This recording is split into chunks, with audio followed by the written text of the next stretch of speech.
Welcome to Natural Habitat Adventures Daily Dose of Nature. Today's topic: discover our hidden Yellowstone and Grand Teton Safari, presented by NatHab Expedition Leader Jake Richards. I'm your host, Rob Mess. Thank you so much for joining us here today. Take it away, Jake. Thanks, Rob.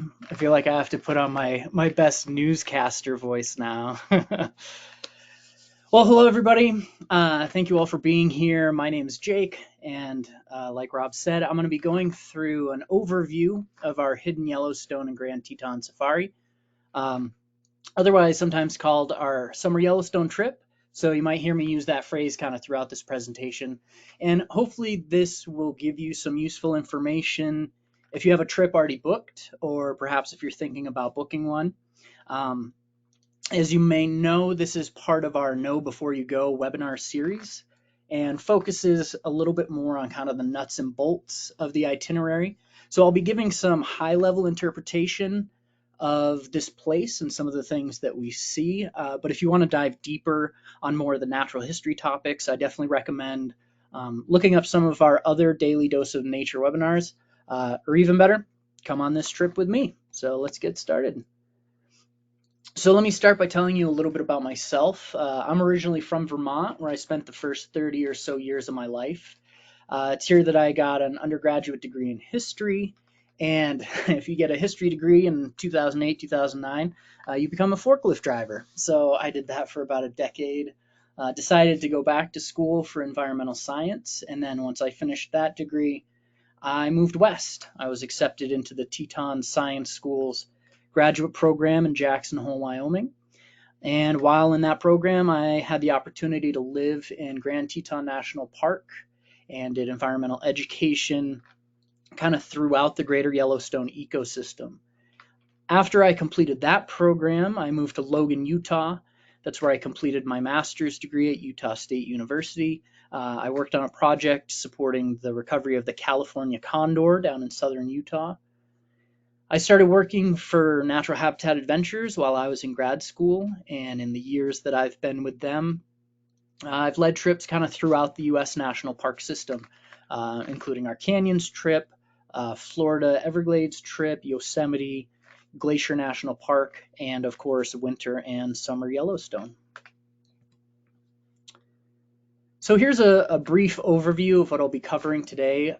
It includes where this trip goes, why everyone should experience Yellowstone and the Tetons in the summertime. Then I'll go into the logistics of the trip, which includes, meals, transportation, etc. Then I'll do a day-by-day rundown of our schedule of activities before diving into gear and packing, and then finally the wildlife that we hope and expect to see. Also just want to mention that all of the photos in this presentation are ones that I've taken on trips over the last couple of years. So let's go. So where is Yellowstone National Park? So Yellowstone and Grand Teton National Park are kind of right in the heart of the Rocky Mountains, right up in the northwest corner of Wyoming, part of the southwest corner of Montana, but mostly in Wyoming. Now, our itineraries, which you can see a map of our itinerary there in the top right corner of your screen, they run in two directions. They either start in Jackson and move north up to Bozeman over the course of 7 days, or alternatively, they move south from Bozeman down to Jackson. So regardless of which departure you happen to be on, whether it's going south or going north, the activities and the schedule are the same in either direction, just simply reversed.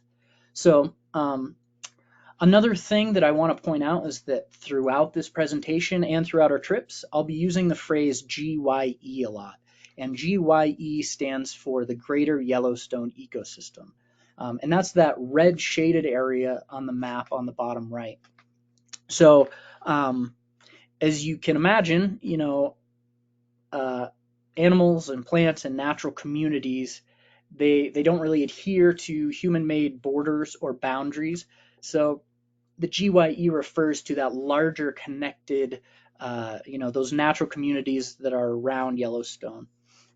And as you can see from that map on the bottom right, this area is much larger than Yellowstone and Grand Teton National Parks, they have the dark gray border kind of right in the center there.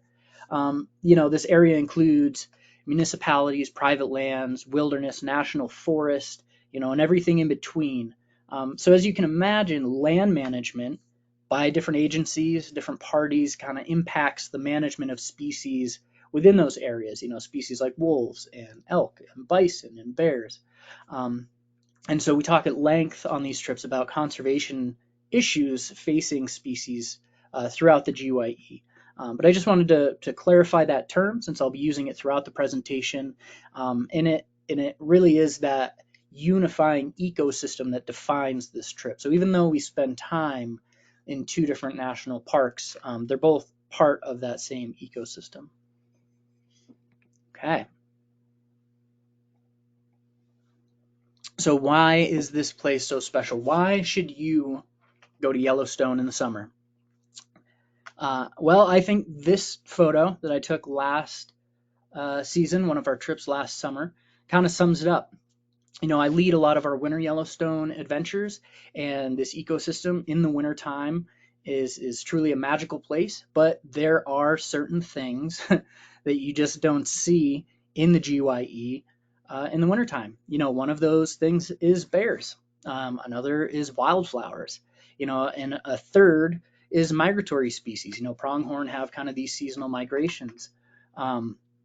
So seeing a young grizzly bear, running across a meadow of wildflowers, curiously investigating, a herd of pronghorn here in the Lamar Valley, that's a scene that we really only have the opportunity to see on our summer adventure. So let's talk about summer in the high country. So winter in the GYE is very extreme. It's very long, it's very snowy, it's cold. We're up at a northern latitude and we're up at a very high elevation.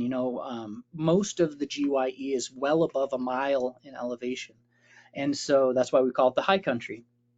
And so many of the species that live here have adapted to either hibernate or migrate away from this area in the wintertime. So what that means is that when spring and summer come around, they come in with a vengeance.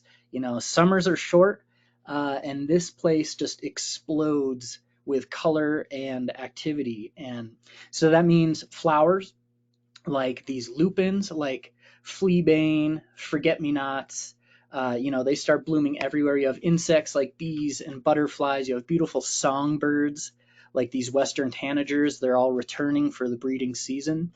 And speaking of breeding season, spring and summer is the time of new life in the GYE. Many of the mammals are having their babies around the time that we start up our trips, in May and June. So it's not uncommon to see baby bison, to see, baby pronghorn, other ungulates, sometimes even canine pups like these foxes or even wolves.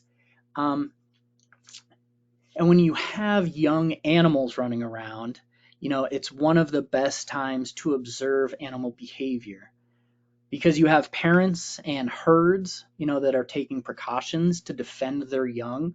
You have predators that are targeting some of those more vulnerable individuals. And one of my favorite things is you have these juvenile animals who are playing and they're learning. They're trying to make sense of the world around them. So if you're fascinated by animal behavior like I am, this is one of the best times and places, to observe these animals, in their natural habitat. And let's not forget why Yellowstone became a national park in the first place in 1872, world's first national park. It was protected because of its incredibly unique geothermal features. Now we know that Yellowstone in the summertime, it's a very busy place, but we know how to navigate those challenges and those crowds, and so we can get you to places like Old Faithful to have the type of experience that you're looking for. And seeing these geothermal, seeing these iconic features in the summertime with the colors and the textures and the life all around them, it's so different from the look of the landscape in the wintertime. And when you're there, you really begin to understand why this place has inspired and fascinated humans for hundreds or even thousands of years. So let's talk briefly about some of the activities on this trip. It's considered an easy to moderate trip as far as the physical activity goes, which means it's not super hiking intensive. We do have a variety of activities on this trip. That includes a float trip on the Snake River in Grand Teton National Park. We have the opportunity to talk to a local renowned wildlife photographer named Dan Hartman in his home. And we do several walks on boardwalk areas kind of around the geothermal basins like Old Faithful. We're not summiting a lot of big mountains on this trip, but I do like to stress it's very important for you all to know that this entire trip is in a high elevation area, like I mentioned before. The whole trip, we're going to be between about 5,000 and 8,000 feet above sea level. So that means that even though we're not going to be going on any, strenuous hikes, even a short walk, up a small hill, maybe to get a better look at some elusive wildlife, might prove kind of challenging for a lot of folks. So we do recommend that people kind of prepare physically before the trip and drink lots of water while on the trip, because that's one of the best ways to combat, any of those negative side effects from the high altitude. And, don't worry. I know what the next question is going to be. Yes, we do make a lot of bathroom stops. We know where all the restrooms are on this trip. And we want everyone to be comfortable and to drink lots of water. So we make sure we schedule those stops into the itinerary, and we're very well prepared for that. But our primary goal on this trip is looking for wildlife. And so one of the most efficient ways of covering an area as large as the GYE is in our vehicles. So we are very excited about our new fleet of safari vehicles, which you can see in a couple of these photos. Now, notice that we only have photos of these vehicles on our winter trips, and that's because these vehicles are brand new this year. So they're very well equipped for the types of trips that we do. Safety is our number one priority, and these vehicles were outfitted with safety in mind. But we also know that comfort and optimal wildlife viewing is also very important on a trip like this. So, rule number 2 on a NatHab trip is everybody gets a window seat.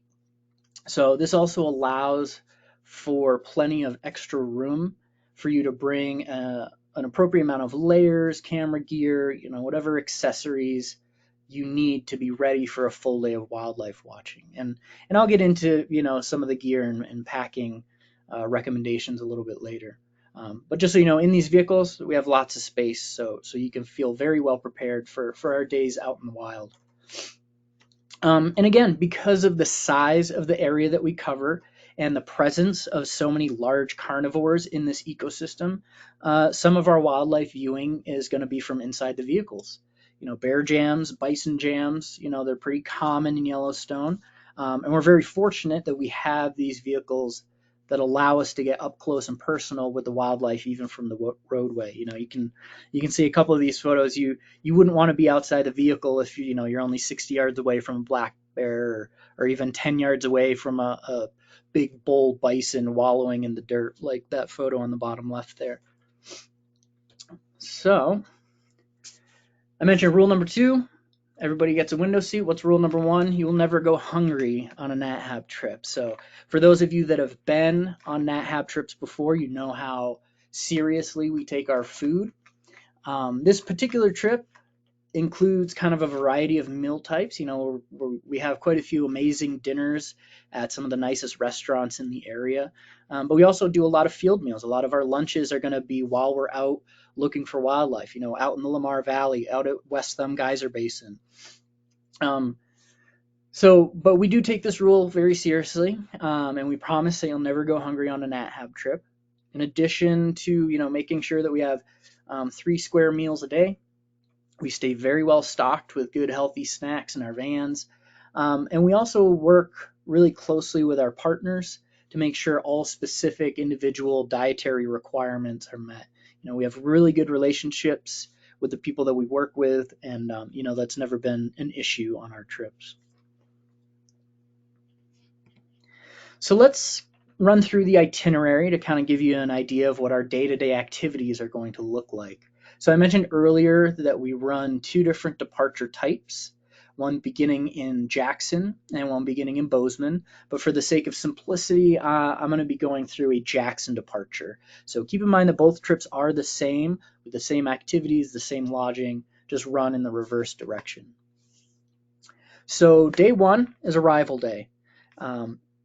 This photo is a photo of Jackson from the top of Snow King, which is the little ski mountain right at the edge of town. It's become more commonplace for folks to arrive a day or 2 early to avoid any possible travel issues. And if that's something that you intend on doing, Jackson and Bozeman are both great towns to spend a little extra time, an extra day or 2. Both airports are about 20 minutes from our hotel partners, and the hotels that we use are located right near very easily walkable downtown areas. So if you do arrive on day 1, then one of your guides is going to be picking you up from the airport and bringing you to the hotel. But regardless of when you arrive to town, you will get a welcome letter from the hotel that has specific instructions for meeting up the evening of day 1 for our welcome dinner and orientation. Okay, day 2 is going to be our full day of exploring Jackson Hole. We're going to get an early start. We're going to get out looking for wildlife, and the destinations that morning will be determined by your guide. And you're going to hear me say that kind of a few times as I go through the itinerary. And one of the reasons, one of the more challenging and rewarding aspects of this particular trip from a guide's perspective is that we have a lot of freedom to adjust our schedule based on where the animals are. So we have a lot of local knowledge, a lot of friends in the area, and so we're going to go where the action is. We're going to go where the wildlife is. But Jackson Hole is a great place to start our Jackson departures. It's, we can see we have the opportunity to see a lot of the big species that we're going to be looking for, like moose and bears and pronghorn. The wildflowers, especially early in the season, are spectacular in Jackson Hole. And the Tetons, they're one of the most beautiful and photogenic mountain ranges in the world. We'll have a sit-down lunch about midday right at the foot of the mountains before we meet up with our raft guides for a scenic float down the Snake River. And then late afternoon, up near dinner time, we're going to start heading north to Jackson Lake Lodge, which is in the northern part of Grand Teton National Park. And that's where we'll have dinner, and we'll be spending the night there. So day 3 is going to be another early morning out looking for wildlife. We have a few different locations that we'll be looking for bears and moose and other critters, around the northern part of Grand Teton and into the southern part of Yellowstone, with the destination that evening being our lodge at Old Faithful. But throughout the day, like I said, we're going to be stopping for wildlife, exploring some geothermal features, and that includes lunch at one of my favorite spots in Yellowstone, which is West Thumb Geyser Basin. It has some really interesting and diverse geothermal features, and it's right on the shores of Yellowstone Lake, which, again, has a lot of superlatives and is really a beautiful place. So day 3, we're going to end our day at the lodge at Old Faithful. Now, I really like to highlight the evening of day 3 and the morning of day 4.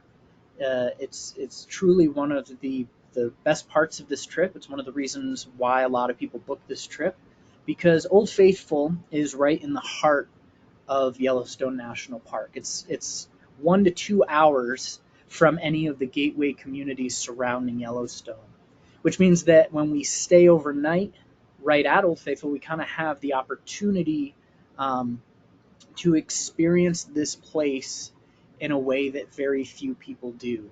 So we'll have suggestions and opportunities to take advantage of that.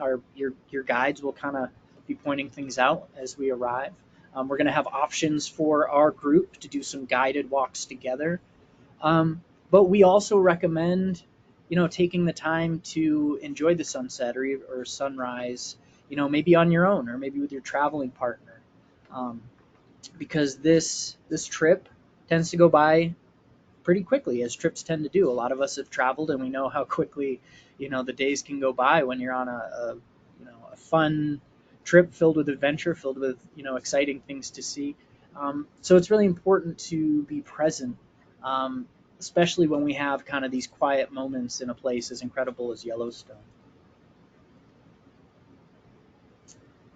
So day 4, after we leave the Upper Geyser Basin where Old Faithful is located, we're going to continue north, and we're going to be heading into the Northern Range.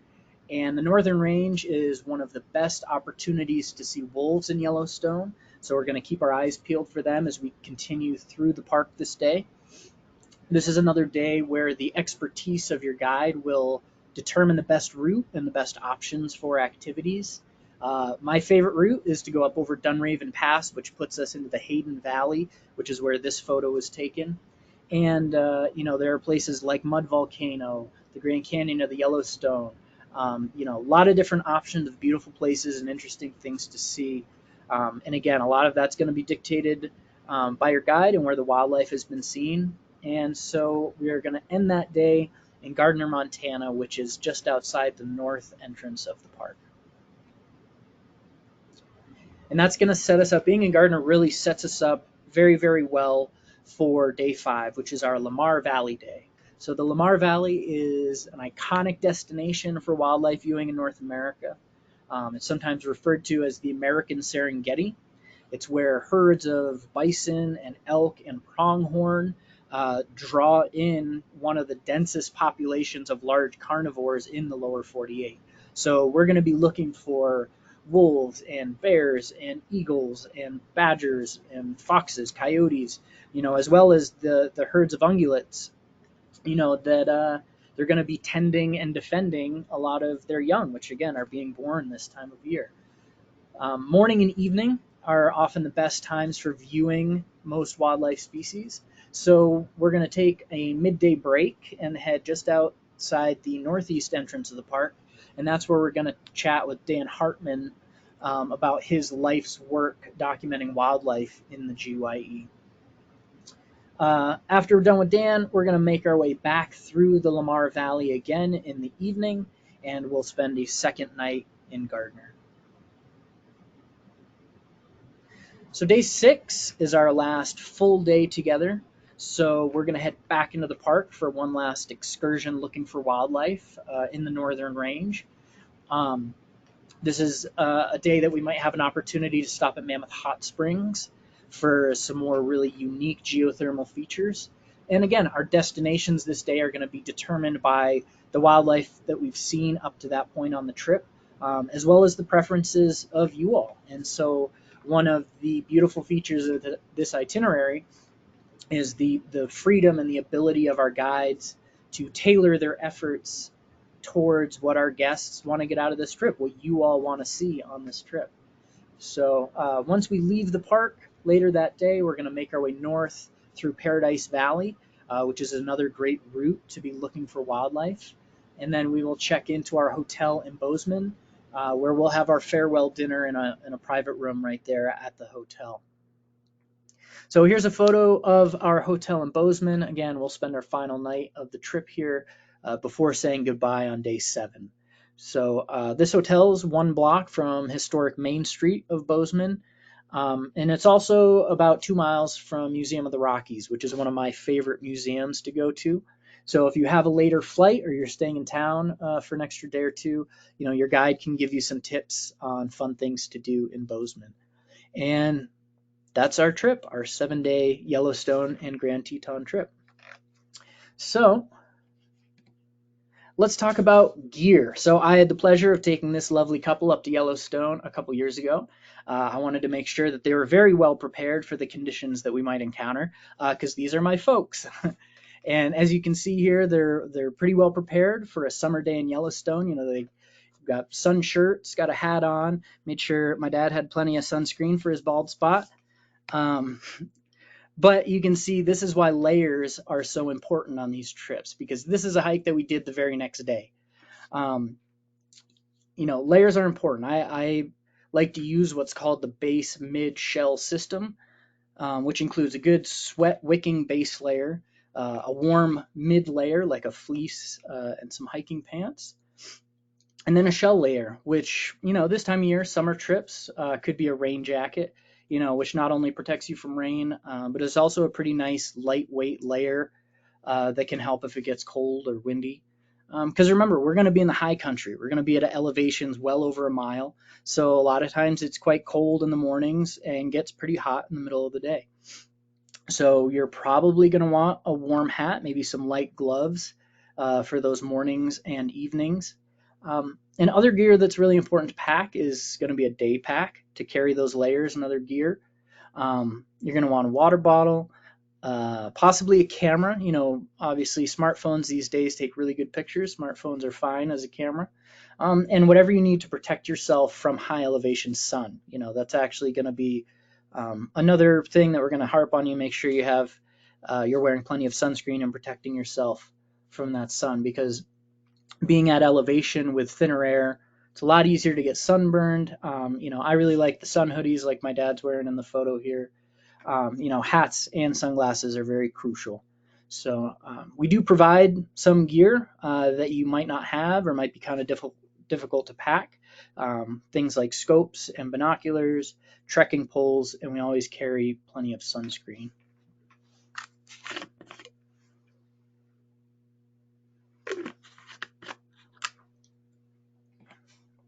All right, let's talk about photography for a second.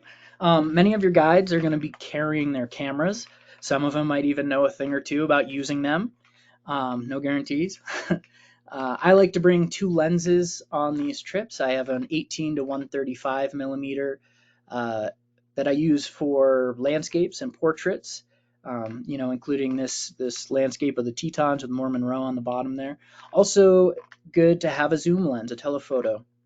I carry a 70 to 350, which, I use this for this photo of a grizzly bear feeding on a carcass on the bottom right. You don't want to get too up close and personal with a lot of the large carnivores and other large wildlife in the GYE. So if you're interested in photography, having that zoom lens is really important.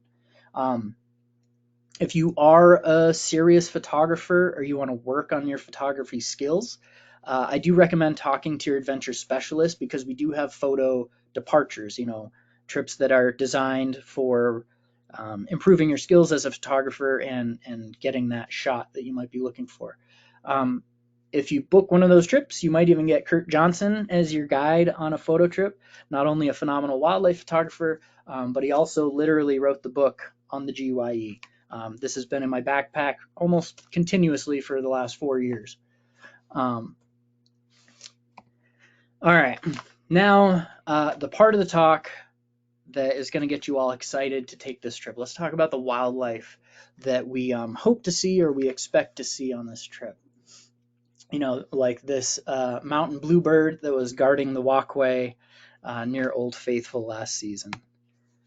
All right. So here we have the largest member of the deer family. This is the moose.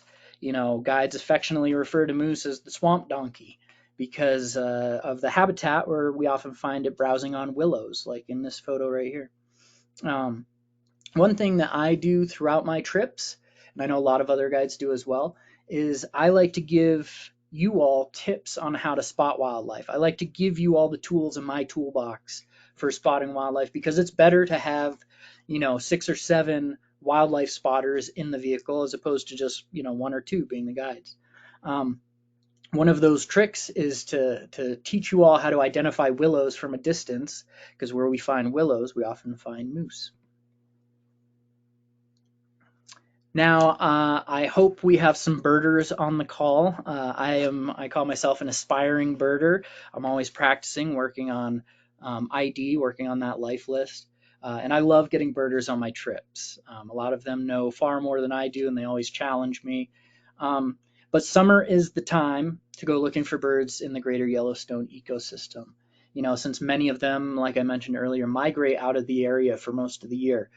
In fact, I was just on a Yellowstone meeting call with some updates, and the numbers they gave for last year, there's usually about 150 species of birds here in the breeding season, but only 49 species that are here year round. So again, if you're interested in birding, especially Rocky Mountain species, there's 3 times as many species in the ecosystem in the summertime compared to the winter.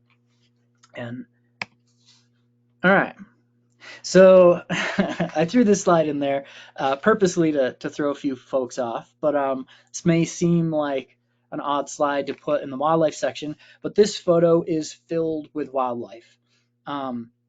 This is the outflow of a hot spring at West Thumb Geyser Basin, and those rich colors that we see in a lot of the geothermal areas are this collection, this micro ecosystem that includes algae, archaea, bacteria, and other thermophilic organisms that create a really fascinatingly unique natural community found nowhere else in the world. And if you look really closely, you can even see these little ephedrid flies. Another endemic species to Yellowstone. It's the only place you can find them. And they're one of the only insects found year round because they survive off the warmth of those geothermals. So again, when we're talking about wildlife, you have the charismatic megafauna, but we also have what I like to call the charismatic microfauna, which many of these species are endemic to Yellowstone and create these really unique ecosystems. Now, many people come to the GYE to see wolves. They are very high on our list of animals that we target, that we're looking for. And the northern range of Yellowstone is one of the best wolf watching opportunities in the world. It's also a great time of year, like I mentioned, to observe different animal behaviors. So we may have the chance of seeing pups, depending on where the packs have denned earlier in the year. I've already got messages out to other guides in the area, and I'm pretty optimistic that we're going to have some good wolf activity this season.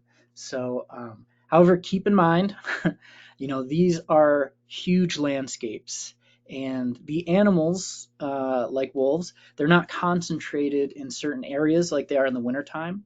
And so if we do get the opportunity to see wolves, a lot of times it's at a distance, which is why we have those scopes and binoculars, because we want to observe the animals at a distance that's safe for us and also safe for them. Okay, pronghorn. Pronghorn are often referred to as antelope, and they're another species that's endemic to the American West. We do expect to see them on these trips. Even though they have seasonal migration patterns, there's usually quite a few of them in the greater Yellowstone ecosystem in the summer. They're a physiologically unique animal, and they have some really fascinating evolutionary adaptations that have allowed them to thrive in the sagebrush steppe habitat that we see throughout the trip, like in this photo here. All right, let's talk about bears. If you've been on one of my winter Yellowstone trips, you know how much I love that itinerary, but you also know that I really miss the bears during that time of year. So that's why I always come back in the summertime. Now, the history of conservation in the GYE is filled with success stories to the point that it is now considered an intact ecosystem. And that means that it has all of the large carnivores that it had prior to European colonization. So this includes both grizzly bears and black bears. They're both species that we look for on these trips, that your guides are going to, try to find for you to see grizzly bears and black bears. And you can see this photo is of a young grizzly bear, and they like open habitat. A lot of times we see them up on mountaintops or out in open meadows. They have different habitat preferences from black bears. And because of that, black bears, which tend to prefer forested areas, so sometimes when we see them, they tend to be a little bit closer. As we're traveling through forested areas, you don't have those long sight lines like you do in the Alpine or in those big open valleys like the Lamar Valley. This one I did take this photo with my telephoto lens, is still a little ways away, a safe distance away. But both of these bear species are found throughout the GYE. And on these trips, we'll talk at length about why bears are one of the most interesting. They're one of my favorite animals to observe in the wild. They're just fascinating animals. They have a lot of very they have individual differences. They have personalities. Looking at one bear to the next bear, you see incredibly different behaviors, and there's a number of reasons for that. And we talk at length about bears on this trip. All right, the last species I'm going to highlight in this presentation is the bison. So the American bison, they're an iconic species of Yellowstone and the greater Yellowstone ecosystem. Very few animals represent the wildlife of the American West like the bison, the buffalo. They were hunted nearly to extinction in the late 19th century. Their historic population was around 50 to 60 million, and that number dropped to only about 25 individual animals. Those 25 animals were the last remaining wild population of American bison, and that population was right here in Yellowstone. So that means that this herd that we have the privilege of seeing, the opportunity to see, is the only continuous wild herd in existence. There's right now around 6,000 animals in that herd in the northern part of Yellowstone. Now, conservation efforts continue across the West, and many indigenous groups are spearheading reintroduction programs on tribal lands. World Wildlife Fund is also a really big player in a lot of these reintroduction and conservation efforts. And in this day and age, it's talking about environmental issues can often be depressing. We're facing a lot of very big problems, very overwhelming sometimes it seems. These issues that we're facing. So it always brings me a lot of joy to guide in the greater Yellowstone ecosystem because I get to share the conservation successes. There's a lot of positive stories, of species like the bison, like the wolf, the pronghorn, the grizzly bear, the mountain lion. To be able to see these animals in their natural habitat it's an honor to guide there, and I think I'm going to close it there. I'm very excited to see some of you on these trips and to share that joy, to share these conservation success stories. And I think with that, I'm going to open it up to questions. All right, thank you so much. Now, before we start in with the question and answer session, I would like to remind everyone that you can submit your questions via the question field in your control panel. All right, so let's get to some of these questions. So if I'm coming out on that trip, do I have to fly in? If I live close enough, can I drive? And if I do, will there be a place for me to park? So driving is difficult because we do not end at the same location that we start. So it's not a loop trip, where you end back where you parked your car. You end at a different place where you park your car. So if you can work out travel logistics to get back to your vehicle at the end of the trip, then driving is an option. However, sometimes that can be kind of difficult. These are pretty remote locations, so finding things like buses or direct flights can be kind of difficult. So because of that, we do recommend flying. That seems to be the easiest way. But if you are planning on driving, just make sure you get those details worked out ahead of time. Great, thanks for the advice. Mm-hmm. So when we're out there on that trip, are there some really good, strong wildlife corridors that we're going to visit? Oh, for sure. Yeah, it's interesting. So there are different times of the year. So you have what we call phenology, which is, at different times of the year, different things are happening. There's kind of a series, there's things like the green wave, whereas the snow melts, you have certain plant species that pop out first, those ephemerals. So a lot of it isn't necessarily like wildlife corridors like you would have in developed areas, which are usually we think of strips of undeveloped land. But in an area that is just vast wilderness like Yellowstone, those corridors are going to be more where are the seasonal food sources?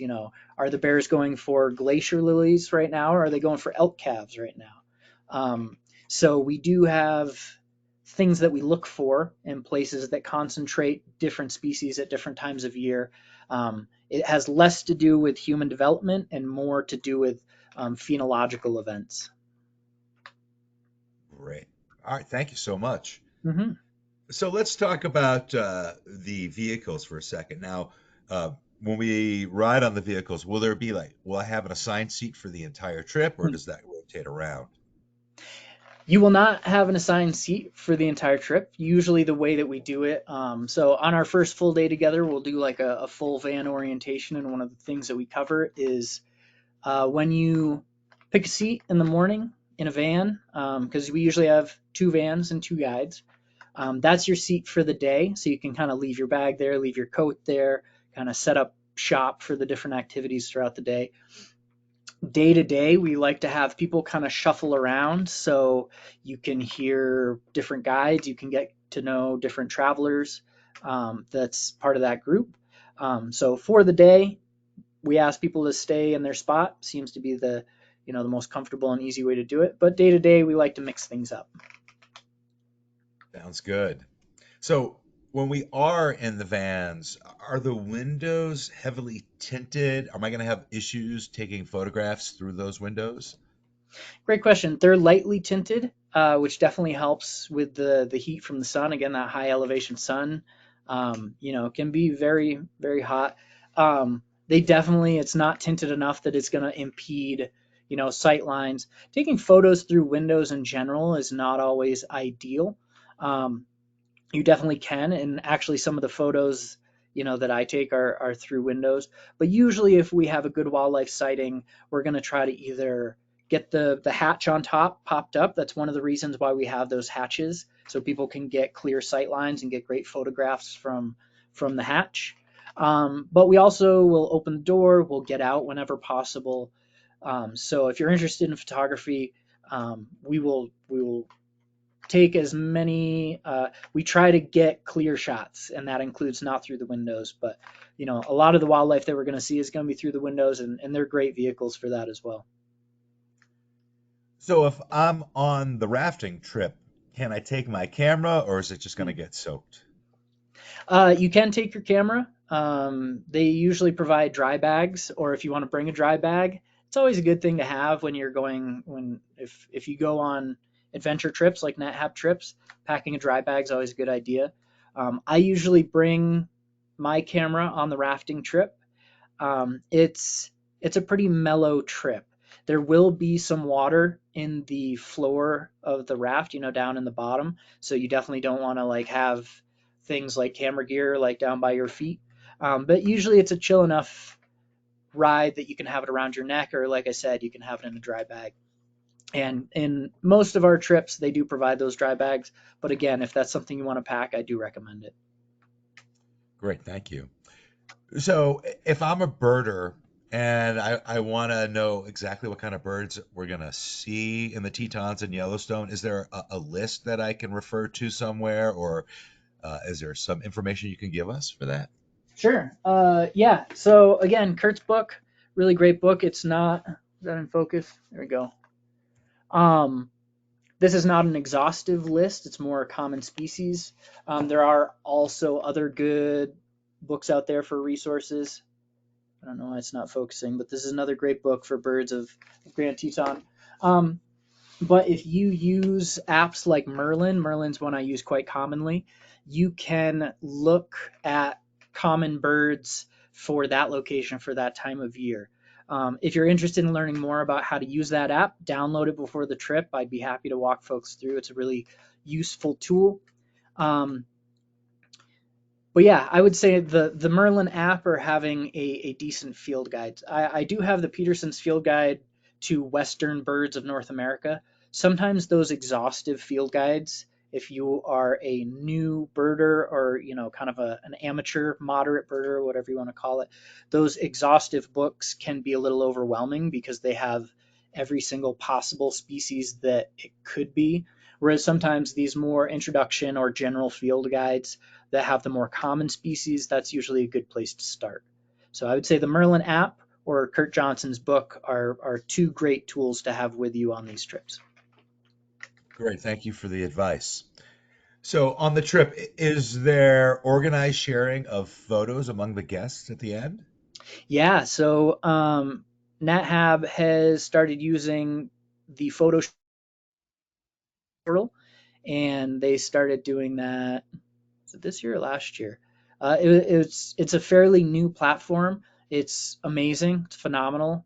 I always upload photos from every trip before the end of the trip, and anybody that shares photos on that platform, it's very easy to use, very intuitive, user friendly.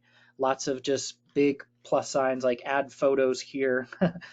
You don't have to go hunting for all the little buttons, but it's great because if I upload photos, you can download those, you can use those, and if you upload photos, I can view them, I can download them. So yes, we definitely have that. It's very easy to use. I've had no complaints or issues with using that platform. It's a really cool feature.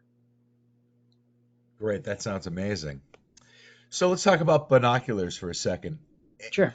Should I worry about the size of binoculars that are best to see birds and mammals from far away?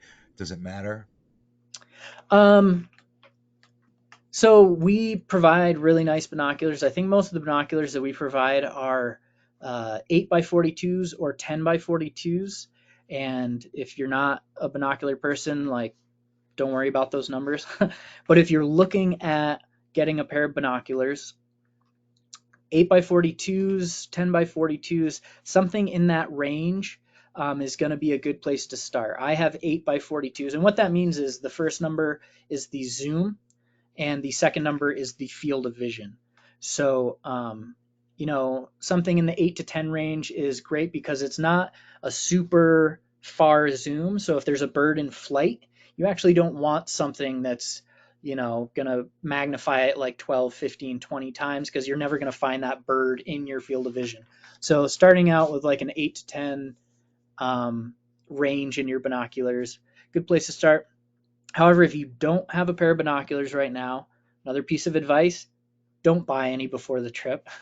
Come on our trip, try out the ones that we have. Talk to me, talk to your other guides about what you do and don't like about those particular binoculars. And that's usually a good starting point to decide, ones that you want to buy for yourself. So we have great binoculars. Don't feel like you need to buy any before the trip. Great. Thank you. So, let's talk about bison. So, are the bison breeding and are they genetically viable still? Yeah, they are genetically viable. We'll get into more detail about the reintroduction and about that conservation story because even though the herd of 25 animals in Yellowstone was quite small, there were other herds in other parts of the country that simply were not wild herds. There was one down in Texas. I think there was a couple others, but that has been a concern, but it is something that they've been very diligent about combating, and it doesn't seem to be an issue just because of the efforts that they've taken. But, but yeah, the Yellowstone herd that we're gonna see, is one of the few pure wild bison herds because bison can hybridize; they can breed with domestic cattle. Um, so a lot of bison that you see in stores, if you're buying bison meat, a lot of them are domesticated bison. A lot of them have, cattle DNA. But the Yellowstone herd is genetically pure. They are wild bison. So that's why it's an interesting herd to see and an interesting story to talk about. Great. Thank you. So, when I'm coming on this trip, do I have to worry about a weight limit for my luggage at all? No, always, packing lighter is always better. If you book this trip, you'll get a pre-departure briefing, which will have a recommended packing list in it, and that's usually pretty thorough. I would say that's a really good resource for packing.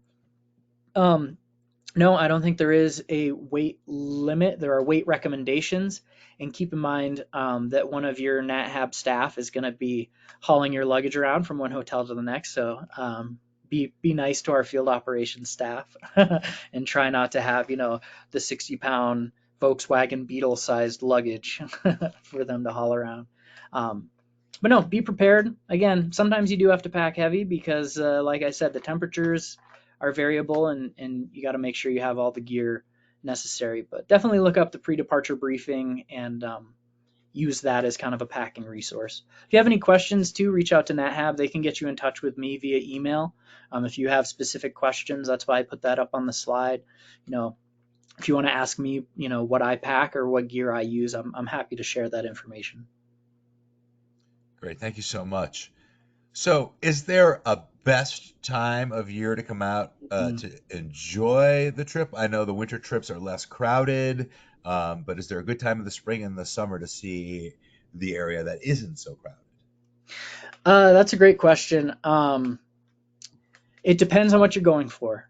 So I am a huge flower nerd. If you meet me in person, you're going to see I have a lot of tattoos. Most of them are flowers. I love flowers. And so early season is when I like to be up there. And early season, again, varies depending on elevation.